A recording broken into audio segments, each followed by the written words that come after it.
China and Japan moved to take their relationship to the next level on Thursday as the leaders of the two countries met before the G20 summit in Osaka. During the talk and dinner with Prime Minister Shinzo Abe, Xi Jinping reviewed the political consensus that China and Japan are cooperative partners and would never pose threats to each other. Xi said both countries are sharing more mutual benefits and concerns, and China would like to work with Japan to build a relationship that meets the demands of a new era.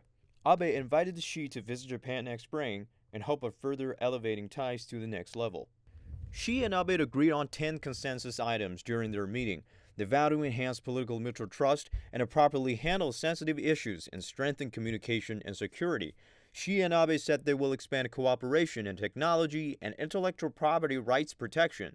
They also pledged to work together to uphold multilateralism and the free trade system.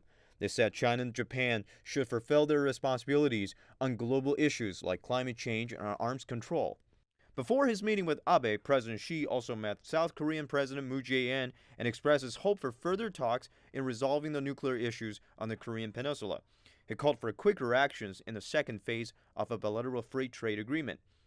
Moon said his country would work with China to defend multilateralism, free trade, and an open world economy.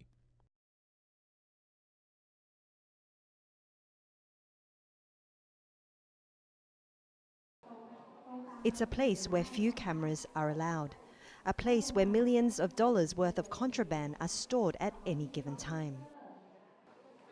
Heavily armed officers stand guard, a door made out of thick steel, a combination lock only a selected few know how to crack. Inside, shelves stacked floor to ceiling with cardboard boxes. The smell is potent enough to make you dizzy. It provides a glimpse of Thailand's drug trade.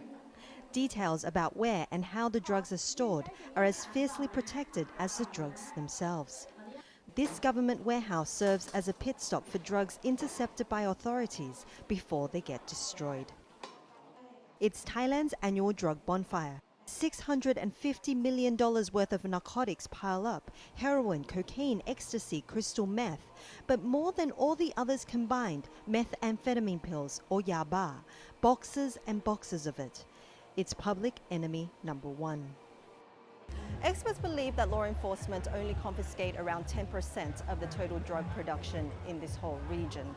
Now, what you see here is just a drop in the ocean compared to the enormous wave of synthetic drugs surging into Thailand every single day. With a near infinite supply across the border, new routes for drugs to move, a rising demand, this is a fight authorities are powerless to stop. When it comes to a favorable geography required for a thriving drug trade, Southeast Asia has been blessed. The Golden Triangle bordering northeastern Myanmar, Laos and Thailand has a long history of illicit drug trafficking. Meth can be produced all the time since it is chemical-based, not plant-based. Shipments are more frequent and their quantity is increasing. On the streets, prices are plunging, evidence of a huge oversupply from meth lords who have slashed costs by using cheaper chemicals and raw materials. A decade ago, a yaba pill was around $7, now around $2. Addicts like An are rejoicing. Yaba is the drug of choice for laborers like him. These small, colorful pills give users a burst of energy, allowing many, particularly those employed in demanding labor, to feel charged for hours at a time. The first thing I do every morning is find enough money to buy drugs. I don't care much about food. I need drugs to energize me, to give me strength to get through the day. For An, this is a love affair that keeps on giving. Yaba is everywhere, cheaper and more pure than ever before. And as these small pills continue to wreak havoc on society, visions of a new approach in tackling this drug crisis are as hazy as the clouds of smoke that fills the air, as desperate as an addict in search of their next fix.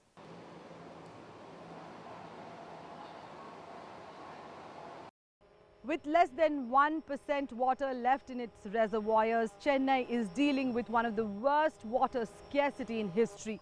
Till the government finds new water sources and technologies to meet the demand, water is being transported from nearby districts for supplying to households. These days, Anthony Amma, a daily wage laborer, begins her day scrambling for water at one of the government's water distribution points. Residents of Chennai city like Amma are facing acute water shortage since January. The government is not able to meet even half the demand, forcing Amma and others to hire vehicles to fulfill their own water needs. There is no water from the Chennai Corporation nor from the bore wells. I got only 4 pots from the tanker near the house. It costs us 300 rupees every day to get water. Water crisis has hit businesses like hospitality and IT industry in a big way. Software professional Vishnupriya has been working from home for about a month now. Further delays, it may lead to the closing of restrooms since the water is scarce. So that's a nightmare for ladies. 4 lakes like these, which were the main source of water, have dried. Many water bodies have been encroached and new cities have sprung up in and around them, leading to the deepening of the crisis. The government needs to realize that we get enough rainwater, and even if we have some amount of accountability of the rainfall that we are getting, we should be able to ensure that we can feed water for every citizen. While people wait in queues hoping rain to arrive, the government maintains that they can supply adequate water to the residents till November. This may look like an ordinary building, but this structure is anything but ordinary. We're at the Singapore National University, and this is the School of Design and Environment's first net zero energy building. Net zero energy essentially means that the building produces more energy than it consumes. Known as the SDE4, the complex receives its energy through more than 1,200 solar panels situated on the roof. However, relying on solar power is only part of the energy equation. Professor Lam Ki Po, who is the Dean of the School of Design and Environment, which spearheaded the project, explained that reducing the use of air conditioning was key to managing SDE4's energy consumption. Inspired by traditional Malay homes, the building uses solutions like high ceilings, an extended roof, and open spaces to combat Singapore's tropical heat. We need to shade. The minute you provide shading, you reduce the impact of that solar radiation onto your building and transmitting that inside the building. Once you reduce that, then you don't have to spend so much energy cooling it.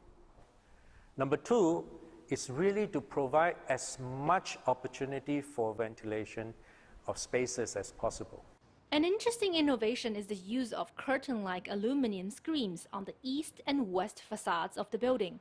The buffer space on the east and west facade, together with the screen, again, cuts off direct heat gain, but also creates an environmental buffer, a space that is in between 2 temperatures. Another feature that is unique to the structure is its hybrid cooling system. Fans, ceiling fans. That technology, again, has been around for a long, long time. And it has been a very efficient way of creating ventilation. So we brought that back. And we combined this with the air conditioning. And this gives rise to what we call a hybrid air conditioning system.